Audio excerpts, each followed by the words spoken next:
আসসালামু আলাইকুম বন্ধুরা, আজকে আমরা একদম ঘরোয়া উপায়ে খুব সহজভাবে পারফেক্ট পিৎজা বানাবো। যারা ভাবেন পিৎজা বানানো কঠিন, আসলে একদম না। এই ভিডিও শেষ পর্যন্ত দেখলে আপনিও ঘরে বসে রেস্টুরেন্ট স্টাইলে পিৎজা বানাতে পারবেন। চলুন তাহলে শুরু করা যাক। প্রথমে একটি বলে 2 কাপ ময়দা, 1 টিস্পুন ইস্ট, 1 টেবিল স্পুন চিনি ও 1 টিস্পুন লবণ মিশিয়ে নেব। এবার কুসুম গরম দুধ দিয়ে সফট ডো তৈরি করতে হবে।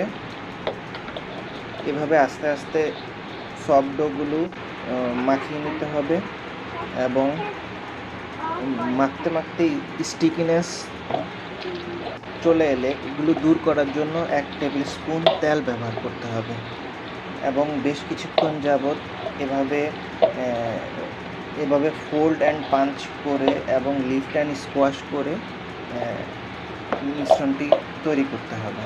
এবার প্লাস্টিক র্যাপার দিয়ে 1 ঘন্টার জন্য কোনো গরম জায়গায় রেখে দিতে হবে, যাতে ইস্ট ডোতে পুরোপুরি অ্যাক্টিভ হয়। এ পর্যায়ে আমরা ডোটাকে এক পাশে রেখে একটা প্যানে তেল দিয়ে গরম করে কিছু রসুন কুচি দিয়ে দিতে হবে এবং রসুন কুচিগুলো কিছুক্ষণ ভেজে হালকা ব্রাউন হয়ে এলে রাখা কিছু চিকেন কিমা দিতে হবে এবং এগুলো আস্তে ব্রাউন করা পর্যন্ত ভেজে নিতে হবে। এবং এ পর্যায়ে আমরা সাথে মেশাবো পেঁয়াজ এবং আস্তে আস্তে একটু একটু উপকরণ আমরা এভাবে দিতে থাকবো। আমাদের রাখা ক্যাপসিকাম এবং মাশরুম, অলিভ, এগুলো আস্তে আস্তে নিয়ে আমরা কিছুক্ষণ ভাজতে থাকবো এবং কিছুক্ষণ পরে ভাজার পরে আমরা লবণ ব্যবহার করব। প্রথমে আমরা লবণ ব্যবহার করছি না, কারণ লবণ ব্যবহার করলে দ্রুত চিকেন থেকে পানি বের হয়ে যায়, ভাজা না হয়ে। এই ক্ষেত্রে চিকেনগুলো চুই ভাব আসে, তাই আমরা একটু ভাজা শেষেই পরে লবণ ব্যবহার করব। এবং সস এবার যে আমরা দিয়ে ফেলেছি সস, টমেটো সস, এবং এখন আমরা দিব বারবিকিউ সস। এগুলো আমরা ভালোভাবে মিশিয়ে নিব।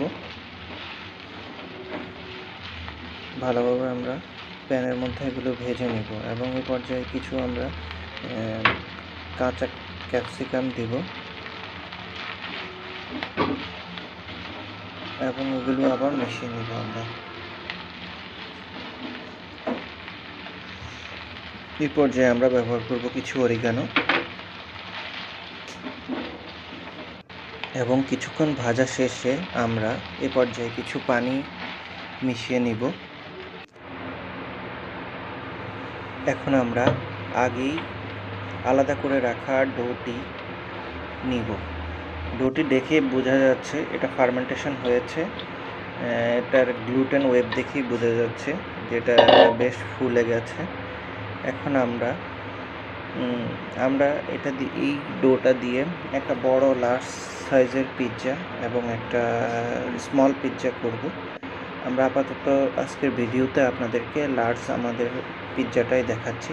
এ পর্যায়ে আমরা পিৎজার ডোটাকে fold and touch and rotate করে করে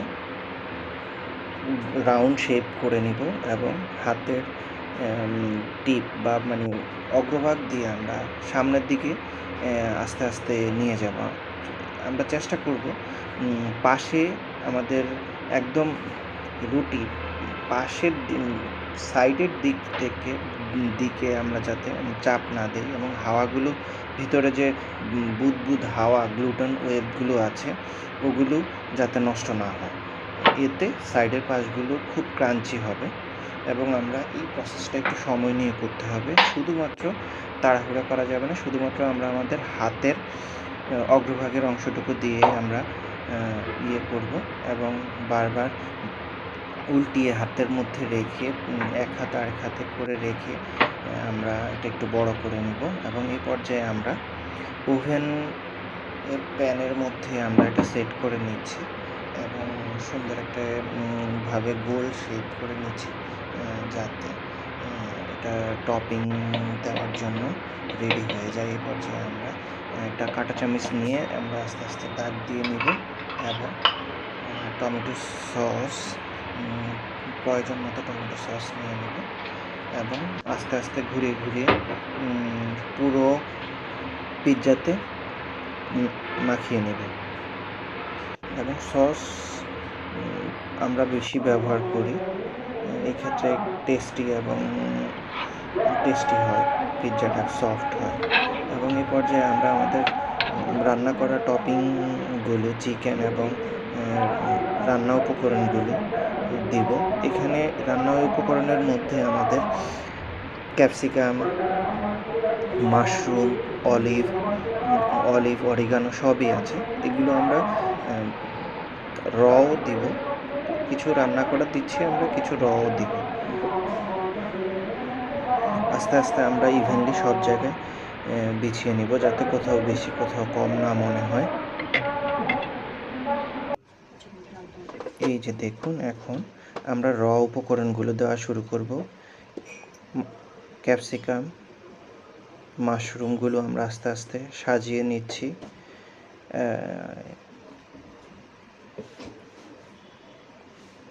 এমনভাবে আমরা আসলে সাজাবো যাতে একটু দৃষ্টিনন্দন হয়। এজন্য আমরা ফাঁকা জায়গাগুলোতে এখন আস্তে আস্তে অলিভগুলো দিচ্ছি। আমাদের এখানে 2 ধরনের পিৎজা আমরা ব্যবহার করেছি, কিছু কাটা শ্রেডেড পিৎজা এবং মজারালো পিৎজা। এবার আমরা মজারালো পিৎজা গ্রেট করে দিয়ে দিচ্ছি পুরো পিৎজাতে, কারণ পিৎজাতে চিজ যত বেশি হয় তত টেস্টি হয়।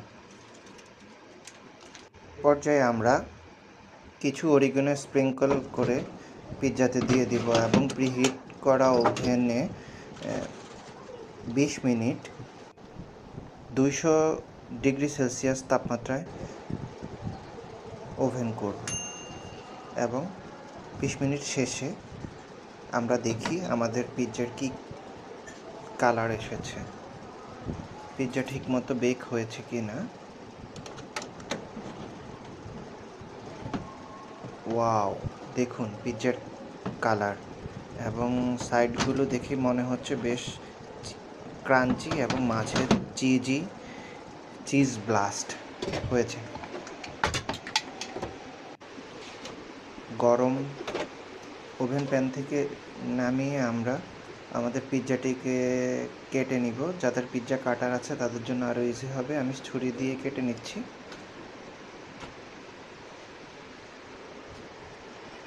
চিজের জন্য হাত সেভ করে কাটতে হচ্ছে এবং বেশ সফট। এবার দেখুন আমাদের একটি স্লাইস সফট, ক্রাঞ্চি এবং উল্টো পিঠ দেখুন ঠিকমতো ওয়েল কুকড হয়েছে।